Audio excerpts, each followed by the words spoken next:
Well, hello, gear nerds of the internet. Today we're talking about this thing. What is this thing?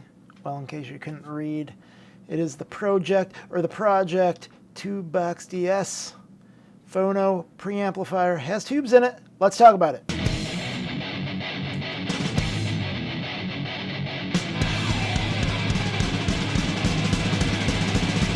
Six in the morning. All right. Tube Box DS Phono preamplifier with tubes. Let's talk about this thing. So you have your output, your input. You have your power input from the wall wart. You have a ground. You have your options of 40 dB, 50 dB, and 60 dB.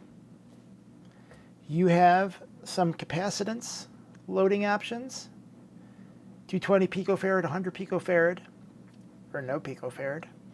And then you have FV. What does FV mean? I have to imagine then that means fixed or variable. And that is your impedance selection.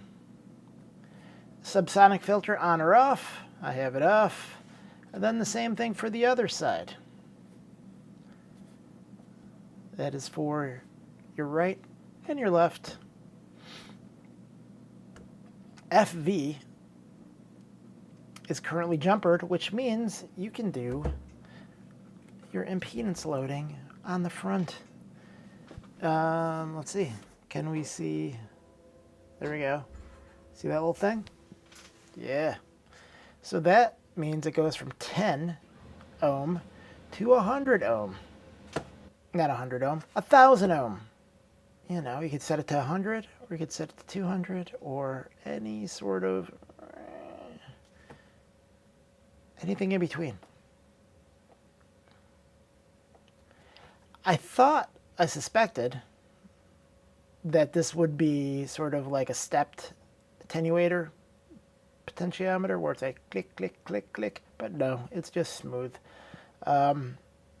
So it's not exactly the most accurate reading ever. You just kind of have to hope.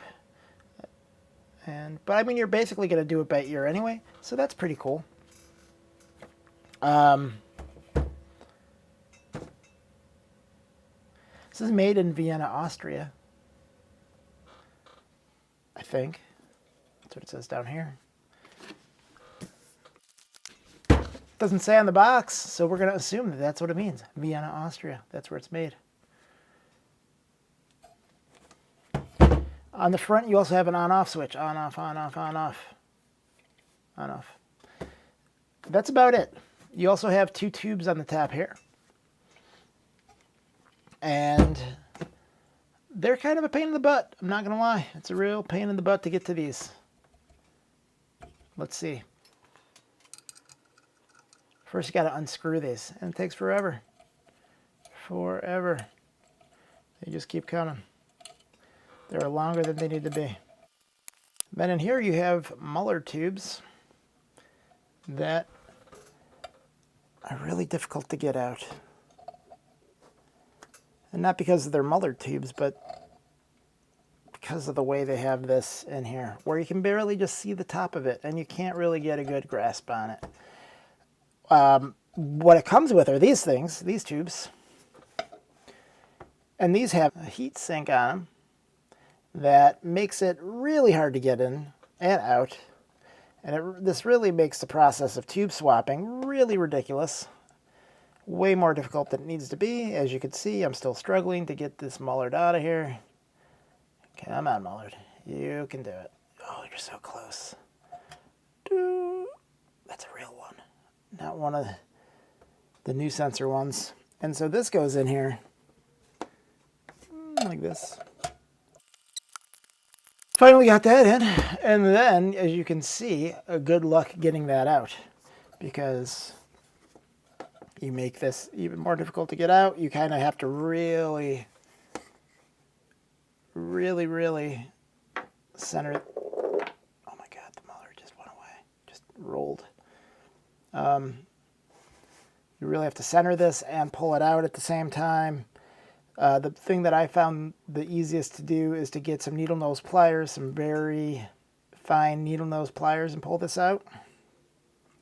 Another thing that's a pain in the butt with this particularly is that this heatsink does not want to come off. I applied all kinds of pressure trying to pull it. It doesn't budge. It does not budge at all. So if there's a secret to getting this on and off, I have no idea. I don't know what kind of tubes these are, quite frankly. I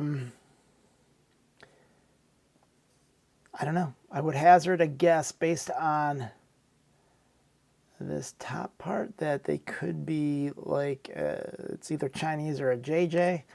But I don't know. I'm just guessing. I'm guessing, people. So that stinks. Enough of the features. Let's talk about the sound. So I tried this with this cartridge. Nope, can't see it. Audio-Technica VM95E. And I also tried it with a Denon DL-103 on my system comprised of a VPI, Scout turntable, into this guy, into a Manley Shrimp preamp, into a Rotel power amp, the name of which I forget. I want to say it's a 1554 MKII. I'll put that right here, since I don't remember. I have a bad memory, people. I apologize. And then I also used this with a Raven Nighthawk. And I compared this to a Rogue Triton preamp that is solid state. And I can tell you the differences.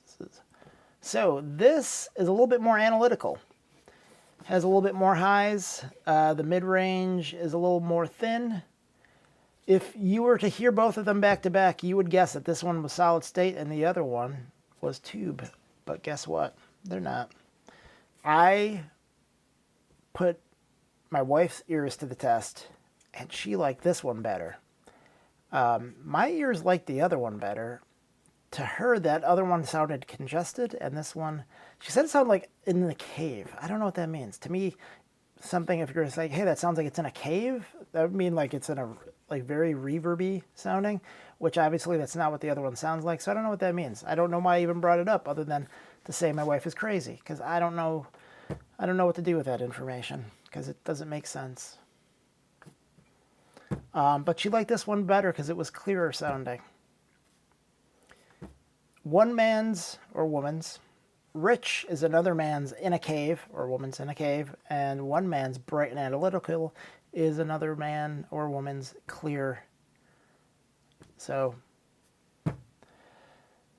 I tried rolling tubes out. There wasn't a huge difference between this and this, other than this is a lot of money and that is less money. The thing does get very hot. So at first I was like, why do they bother with these heat shields? I mean, do you really need to dissipate the heat coming off of these things that much? Because a lot of times on these sort of tube, in scare quotes, tube, a lot of times it's not really tube. Sometimes it's like barely using the tube. This thing gets so hot, it's really cooking these tubes. And boop. Considering how not much of a tube sound you actually get out of this, I don't know. Does it sound good? Yes. Does it sound better than the tube box that I reviewed earlier? Maybe. I don't have them to A/B. I think that it sounded better with the ability to choose any real setting of input impedance that I wanted for the cartridge. I could set the load to whatever I want, from 10 to 1000 ohms. So I was able to tune in exactly what I wanted to hear a little bit better. But in terms of this, I don't think it made much of a difference at all. I think I might even say that the tube box sounded better with a moving magnet than this maybe. I don't know. That's my hunch, and I'm going to stick with that because I was really quite amazed with the sound from the tube box, and then the DS, I was less amazed. I mean, it sounded good, don't get me wrong, but it didn't really blow me away.